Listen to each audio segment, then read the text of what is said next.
মসজিদে শিশু যারা নামাজ পড়তে আসে 7-8 বছরের সন্তানরা, ওদেরকে একসাথে দাঁড় করাবেন না, একসাথে দাঁড়াইতে দিবেন না। অভিভাবক যারা আছেন একজনে এক কোনায় দাঁড়াবেন, আরেক অভিভাবক আরেক খাম্বার পাশে দাঁড়াবে, আরেকজন আরেক কোনায় দাঁড়াবে। ওদেরকে একসাথে যদি দাঁড় করান, ওরা মসজিদ কিন্তু এখানে রাখবে না, অন্য এলাকায় নিয়ে যাবে। এই জন্য কি করবেন, আলাদা আলাদা দাঁড় করাবেন। যখন আপনারা রুকুতে যাবেন ওদের নেটওয়ার্ক ঠিক রাখে, এইভাবে রুকুতে গেলে মানে নেটওয়ার্ক আছে কিন্তু দুষ্টামি চলতেছে না, কারণ আমরা আলাদা আছি, দূরে দূরে আছি। এইভাবে ওদেরকে মসজিদে রাখবেন, ওদেরকে বের করে দিয়েন না, ওদেরকে মসজিদে রাখবেন। রাসূলুল্লাহ সাল্লাল্লাহু আলাইহি সাল্লাম বলেন, ইযা আম্মা আহাদুকুমুন নাস ফালইউখাফফিফ। নবী বলেন, তোমাদের কেউ যখন মানুষের ইমামতি করবা তখন 4 শ্রেণী মুসল্লির প্রতি লক্ষ্য রেখে নামাজটা একটু সহজ করবা। বলেন তো ইমাম সাহেব কয় শ্রেণীর মুসল্লির প্রতি লক্ষ্য রাখবে? 1 নাম্বার, ফাইন্না ফীহিমুদ দাঈফা। ও ইমাম সাহেব, মুসল্লিদের মাঝে দুর্বল মানুষ আছে, ওয়াল মারিদা, মুসল্লিদের মাঝে অসুস্থ ব্যক্তি আছে, ওয়াস-সাগীরা, মুসল্লিদের মাঝে শিশু আছে, ওয়াল কাবীরা, মুসল্লিদের মাঝে বৃদ্ধ আছে। 4 শ্রেণীর কথা নবী বলছেন। 4টি দুর্বল শ্রেণী আপনার পিছনে আছে। 1 নাম্বার দুর্বল আছে, 2 নাম্বার অসুস্থ, তিনিও দুর্বল, 3 নাম্বার শিশু, সেও দুর্বল, 4 নাম্বার বৃদ্ধ, তিনিও দুর্বল। নবীজি বলেন, ইমাম সাহেব এই 4 শ্রেণীর প্রতি লক্ষ্য রেখে আপনি নামাজ মোটামুটি সহজে পড়ানোর চেষ্টা করবেন। বলেন 4 শ্রেণীর মধ্যে শিশুর নামটা আছে না নাই?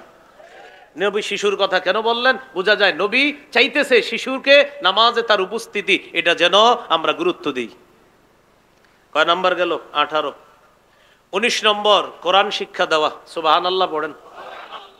শৈশব থেকে কোরআন শিক্ষা দেওয়া। আমি আশা করি এই জায়গায় অনেক দায়িত্বশীল ব্যক্তিরা আছেন, মসজিদের ইমাম সাহেবরা আছেন, সেক্রেটারি, সভাপতি, মোতাওয়াল্লি কমিটিরা আছেন। আপনাদের প্রতি আমার আবদার থাকবে একটা, এরকম 1000 মাহফিল না করে মসজিদের মক্তবের গুরুত্বটা আরো বাড়ান। মানে মাহফিলের গুরুত্ব আছে, কিন্তু আমি বলি 1000 মাহফিলের চাইতে আরো বেশি গুরুত্ব মসজিদ ভিত্তিক মক্তবের গুরুত্ব।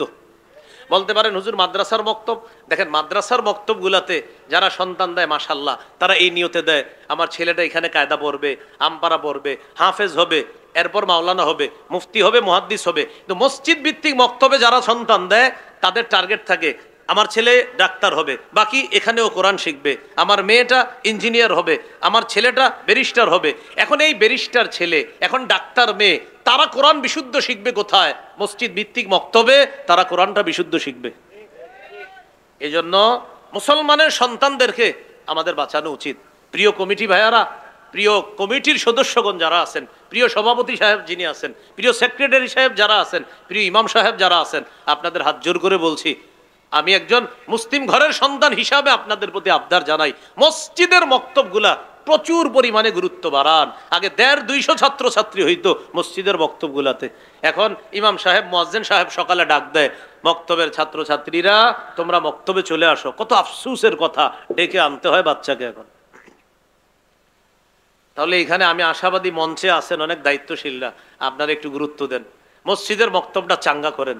ফজরের পরে হতে পারে, অথবা আসরের পরে হতে পারে, অথবা জোহরের পরে, আপনারা যেইভাবে সম্ভব এইভাবে মসজিদের মক্তবটা গুরুত্ব দেন। মাদ্রাসার মক্তব তো আলহামদুলিল্লাহ গুরুত্ব আছেই, তো মসজিদের মক্তব, এখানে ডাক্তার, ইঞ্জিনিয়ার, কবিরাজ, ব্যারিস্টার যারা হবে তারা সবাই যেহেতু এই মক্তবে পড়াশোনা করবে, তাই এটার গুরুত্ব আমরা সামাজিকভাবে বাড়াবো, বলি ইনশাআল্লাহ। আমরা একটু মক্তবের পড়া পড়ি, চলেন। বলেন হামজা লাম জবর আল, হামিম জবর হাম, আল হাম, দাল পেশ দু, আল হামদু। এভাবে পড়ায় না হুজুর মক্তবে? ছোট্ট একটা বেত নিয়ে বসে থাকে, ঠিক না? এরপরে ওরে পড়ায় বলে আব্দুর রহিম এদিকে পর, নুন জবর না, সদ জবর স না স, র জবর র না স র, তুই যা, আয় তুই এদিকে পর, বা জবর বা, শিন জবর শা বাসা, র 2 পেশ রুন বাসরুন। এই যে পড়ছে আর পড়াইতেছে, যারা শিখাইতেছে আর যারা শিখতেছে, নবীজি বলেন, বুখারীর বর্ণনা, তিরমিজিরও হাদিস 2909, 2910, বুখারীরও বর্ণনা, খায়রুকুম মান তাআল্লামাল কুরআনা ওয়া আল্লামা। ওই যে আলহামদু শিখাইতেছে, পড়াইতেছে, আমি নবী বলে গেলাম তোমাদের মধ্যে এই পড়ছে আর পড়াইতেছে যাদেরকে, তাদেরকে আমি নবী সর্বোত্তম ঘোষণা করে গেলাম।